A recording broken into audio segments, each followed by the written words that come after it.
Being a police officer, I've dealt with a lot of cases that would make a regular person's skin crawl. I've seen the aftermath of crimes that would haunt anyone's dreams, but nothing could have prepared me for what I found in that basement. It was late, nearing the end of my shift, when the call came through. A neighbor had reported hearing screams from a house at the edge of town. It belonged to a guy named Rick Palmer, someone we'd had on our radar for a while. He was known around town as the weird guy, always keeping to himself, rarely seen outside his home. Some said he had a girlfriend, but no one had ever actually met her. I arrived at the house just as the last of the daylight was fading. The place looked deserted from the outside, no lights on, no car in the driveway. I knocked on the door, announcing myself. No answer. I knocked again, harder this time, and heard a faint noise from inside, like a muffled cry. Instinct kicked in, and I drew my weapon, forcing the door open. The living room was a mess, cluttered with trash and old newspapers. The smell of rot hit me as soon as I stepped inside. It was the smell of something old and foul, like decaying meat. I made my way through the mess, following the sound of the whimpering. It led me to a door in the kitchen, partially hidden behind a stack of boxes. As I got closer, I realized it was the entrance to a basement. I opened the door and felt a cold draft coming from below, carrying with it a stronger wave of that foul odor. I called out again, "Police! Is anyone down there?" But the only response was the muffled sound, now clearer, a woman's voice, weak and pleading. I slowly descended the narrow stairs, my flashlight cutting through the darkness. The basement was colder than it should have been, like stepping into a refrigerator. I reached the bottom, and what I saw in the beam of my flashlight stopped me dead in my tracks.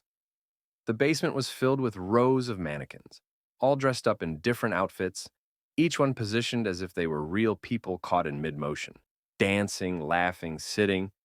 At first, it almost seemed like some bizarre art installation. But then I noticed the smell. It was coming from behind one of the mannequins. I stepped closer, and that's when I saw her. A woman tied to a chair, her face pale and gaunt, eyes wide with terror. Her mouth was covered with duct tape, and her wrists were bound tightly to the chair arms. She was alive but barely conscious, weak from exhaustion and fear. I quickly removed the tape from her mouth, and she gasped for air, trying to speak. Her eyes darted around the room in panic, looking over my shoulder. "Please, help! He's coming back," she managed to whisper before passing out. I heard a noise behind me, the creaking of floorboards.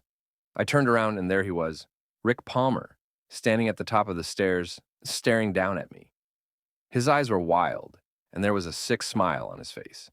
He was holding something in his hand, something small and metallic. It took a second for my brain to process what it was.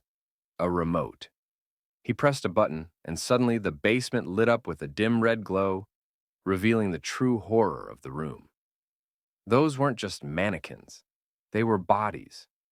Real human bodies.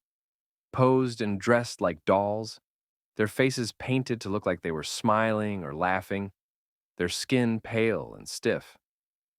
Rick laughed, a high-pitched maniacal sound that echoed off the walls. "Do you like my collection?" he asked, his voice filled with pride. "They all loved me, you know. But they just wouldn't stay, so I made them stay." I could feel my stomach turning, but I kept my gun trained on him. "Put down the remote and get on the ground," I shouted, trying to keep my voice steady. But he just shook his head, still smiling. "They don't understand," he said softly, almost to himself. "But you will." Before I could react, he pressed another button on the remote, and the basement door slammed shut behind him.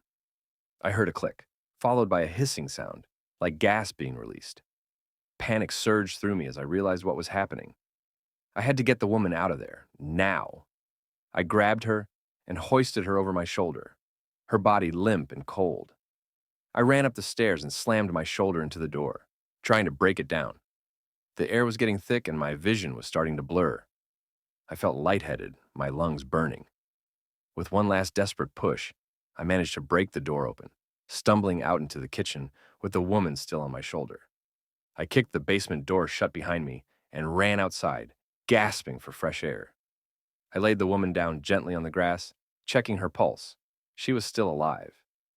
Backup arrived a few minutes later, but by then it was too late for Rick. He had stayed in the basement, locked himself inside with his collection. The fire department had to break down the walls to ventilate the gas.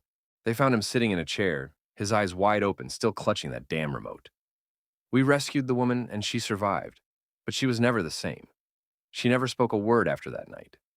And as for me, every time I close my eyes, I see those bodies, those dolls, and hear Rick's laughter echoing in my head.